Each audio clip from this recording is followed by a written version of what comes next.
here's the thing that this really is bothering me. I got to be honest. And instead of just telling you, yesterday I kind of told you what I think about all this, but instead of just telling you, I want to hear what you think, because I really wonder about this. And the only time I ever get to hear from you is in the mailbag and you're asking me questions. But I just want an answer on this. It has really disturbed me what's happened with this gun debate.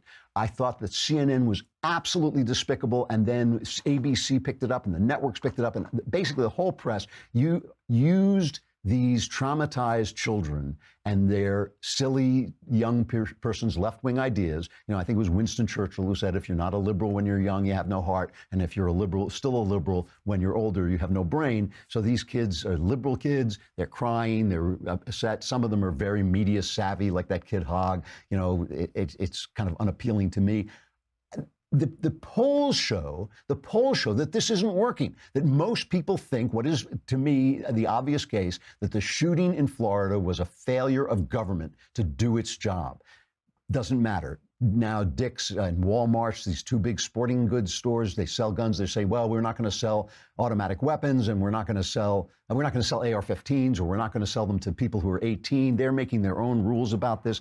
Everybody has been scared by this. And I wonder with businesses all the time why they do this. And I think one answer is because they're looking for younger people, and younger people, because they're not as educated as older people. They haven't lived, they haven't learned stuff. They tend to be more liberal. And then as you learn stuff, you say, oh, I get it. There's a reason people have been thinking this stuff since Aristotle. There's a reason not to change things that are working. But I'm just really disappointed. And yesterday, Donald Trump had this meeting and with a bipartisan collection of senators.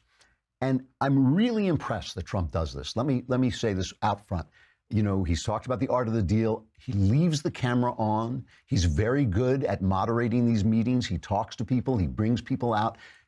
But he says things in these meetings that sometimes make the hair on my arm stand up. It would stand up on my head, but there's only so much I can do. But he says these things, like in the immigration meeting, he said, "You make the law, and I'll sign it.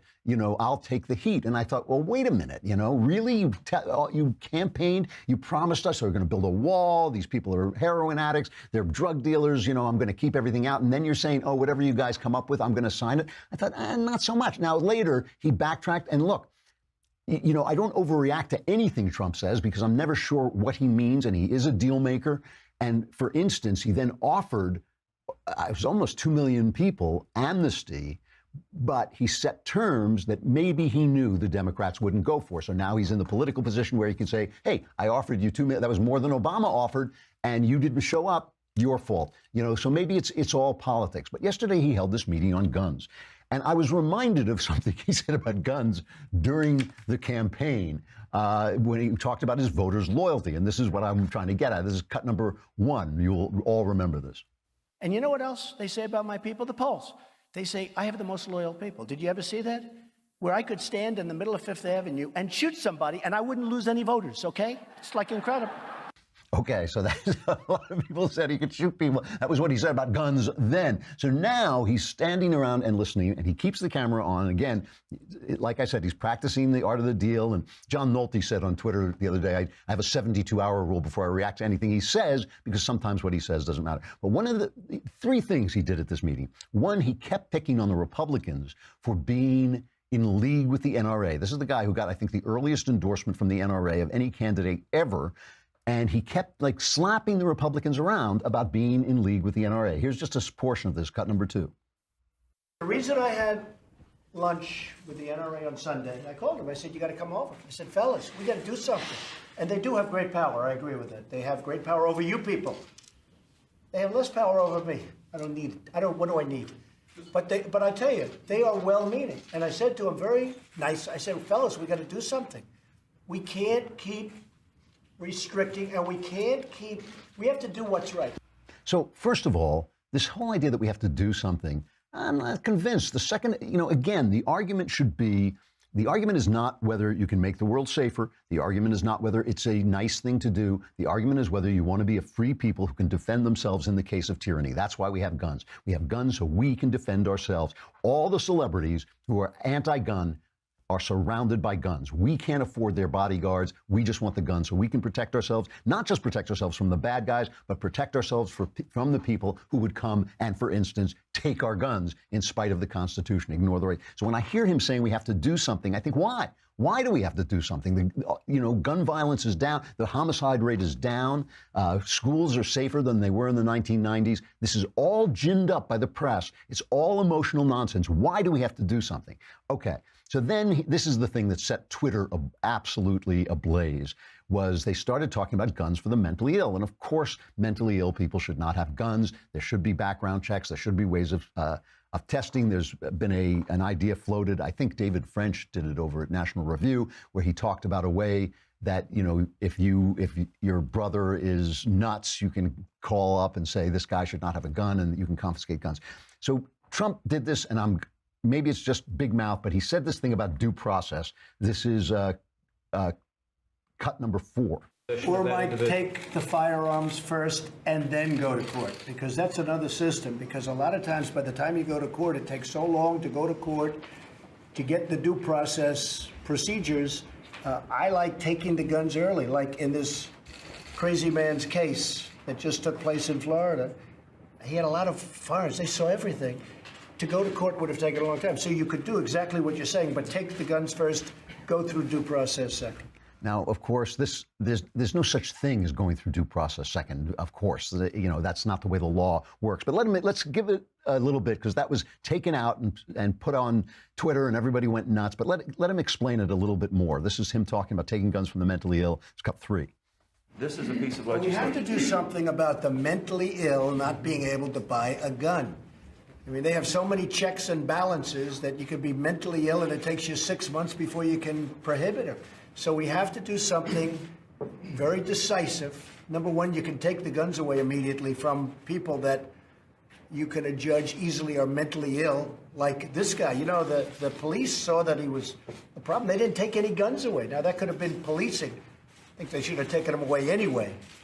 Now, a lot of different reactions to this, a lot of people screaming. Tom McGuire, a blogger, said, in my humble opinion, Trump misunderstood or misstated gun violence restraining orders. The procedure would be a court order, confiscation, and then a hearing to end or extend the order.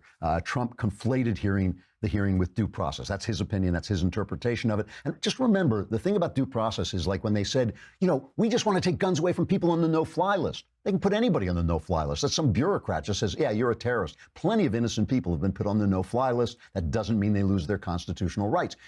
Mentally ill. Anybody can say you're mentally ill. Remember Miracle on 34th Street, where they tried to prove that Santa Claus was mentally ill? If they can take Santa Claus's guns away, they can take your guns away. But no, anybody, in all seriousness, anybody can say that you're mentally ill, and then you shouldn't lose your due process rights.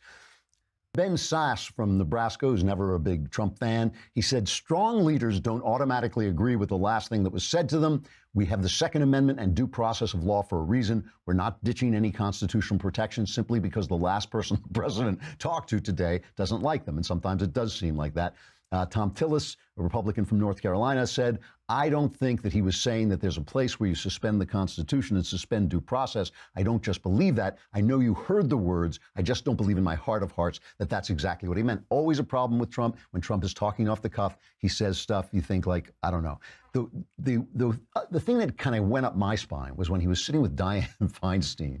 Dianne Feinstein wants to ban, basically, she just wants to get her hooks in the Second Amendment and destroy it. That's really what she wants to do. Now, she's in trouble. The Democrat Party isn't endorsing her for another run. They're saying she's not far left enough, which is amazing.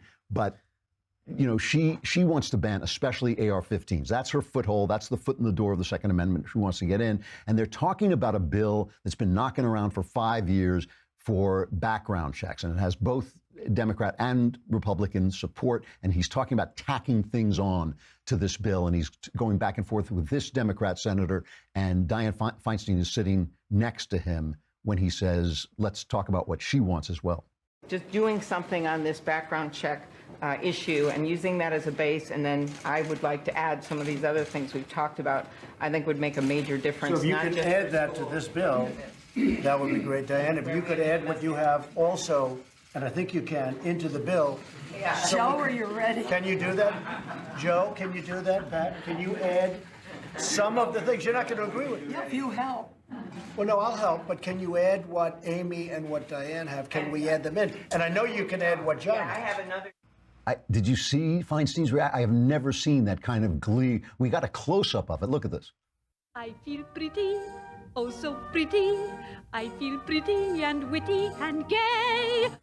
So, I mean, he certainly made one of the leftist senators happy, and you could see the looks of discomfort on the Republicans' faces. Now, look, Trump ran as a different kind of guy, and I respect that. I really do. I have even, you know that I have troubles with his lack of civility, but I have even set those aside because I feel that his lack of civility serves to shatter political correctness, which I think is a mental prison.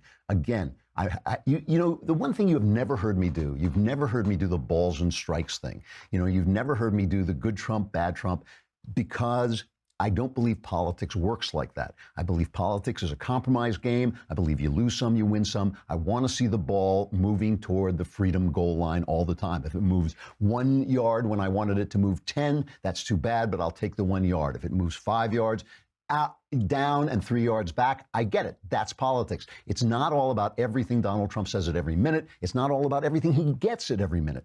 My question to you is this. I read the stuff you write on Facebook and sometimes on YouTube as well. I hear how passionate you are about Donald Trump. I hear you saying, God bless our president. I hear every time I criticize him that you come after me and you say, oh, I shouldn't have said that.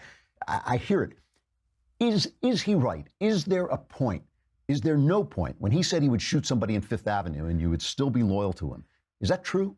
I mean, is there a point where it would be enough? This is, it's just a speculative question. I'm not saying he's coming after your guns. I am not saying that. I know that there's a long, long road between Trump's lip and, you know, the real world. I get it. I do. But I want to know what he would have to do to lose your loyalty if you're a Trump supporter. Or if you hate the guy, what would it take for you to bring you around? Because I think his accomplishments have been amazing. His conservative accomplishments in the first year have been amazing, and that's why I don't ball and strike him, because I think he's doing a good job. But when he says stuff like this, I think, really? Really no due process to take away your guns? Really? You're going to ban AR-15s? Dianne Feinstein is dancing around the room. Really? And is there, and the NRA supported you, and now you're going to browbeat, and he really did. He did it throughout that meeting. You're going to browbeat Republicans for being servants of the NRA, which isn't true. I mean, obviously the NRA gives money to people who support their cause, but people don't support their cause to get the money. I mean, they're standing on their principle, and the NRA says good. I mean, obviously, maybe there's some people who are bought off who sell their principle, but I don't think that that's the norm. So what is he talking about? And when he falls into this, I mean, why are we even having this discussion when the problem is really government malfeasance? I just want to know, did this bother you as it did bother me? And is there a point? Is there a point where you would just say, you know what, we elected you, pal, we can unelect you as well? So leave your comments on Facebook if you're watching live, or on YouTube, or if you're not, write to me, aklavan@dailywire.com. The question is, what would it take for you to stop being loyal to Donald Trump? Is there anything that he could do, especially on this issue of guns, that would make you say, you know what, you have lost your way? Klavan, AKLAVAN, @dailywire.com, because I keep saying the same thing. I keep saying, follow the principle, not the man, because men, are sinful and they will lead you astray. Put not your faith in princes. I keep saying the same thing, but maybe you're thinking, he's done pretty well. I do put my faith in him. Maybe that's the way you feel. I just want to know. I mean, I really do. And he lost his Hope Hicks, said she was resigning. Kind of an interesting story, because nobody knows. She's been saying she wanted to resign. People keep saying that she's been telling him this for weeks. But she apparently is one of his closest advisors, along with his family, and he's going to get isolated. People can't stay in this heightened world of the White House for too long. And they say she was questioned. I have to just comment on this just as a little bit of a tangent. She was questioned for 9 hours by the House Intelligence Committee on this Russia probe. And she said she'd answer any questions that took place during the campaign, which was when Russia collusion could have taken place. But once she got into the White House, she didn't claim executive privilege, but she said, I'm not answering those questions. I'm a confidant of the president, and he's got to be able to have confidential advisors without my coming in here and testifying. So she didn't do it. And of course, Adam Schiff immediately read that in the worst possible a way in his McCarthyite way. However, they did get this one admission out of her where they got her in one of those traps lawyers get you into, and they said, have you ever been asked to lie for the president? And she said, I've told some white lies. And this made the headline in the New York Times, a former newspaper. But is there a White House communications director who has not told white lies for the president? So in other words, she was not good enough at this game of being questioned to maneuver out of the hole they got her in. They got her in a corner, and she had to say, in order not to perjure herself, she had to say, yeah, I've told white lies. Do people even know what a white lie is? A white lie is a harmless lie. White lie is like your wife comes to you and she's just spent $50 on a hat and she can't get the money back, and she says, does this look all right? And you say, yeah, that's a white lie. No, seriously, that's what a white lie is. A white lie is not, we did not collude with the Russians. That's not a white lie. A white lie is, yeah, Donald Trump, read that memo, but maybe he didn't. He just told them about it. That's what a white lie is. So every single communications director ever on earth, anyone who's ever been in politics, has told white lies to the press. So that was, to me, a non-headline, but they got her. They just nailed her on it. Anyway, let me know how you feel about this. When I say don't follow people, follow principles, do you think to yourself, no, I will follow Donald Trump wherever he goes. I want more Trump. They had that CPAC meeting. Something like 75% of the people said they love Trump, and that's the base, and they're going to go with Trump. Is there a point? I mean, do you trust him? Is there a point where he just goes too far, offers too many illegal immigrants amnesty, wants your guns, something? Is there something he could say that would turn you against him? Let me know. Let me know your thoughts about it. Because the funny thing is, I listen to people on TV and on talk shows and on podcasts, and they all sound very definitive. But when I go out and talk to people, as I'm traveling around, they have very nuanced, intelligent views. So I'd like to hear what you think.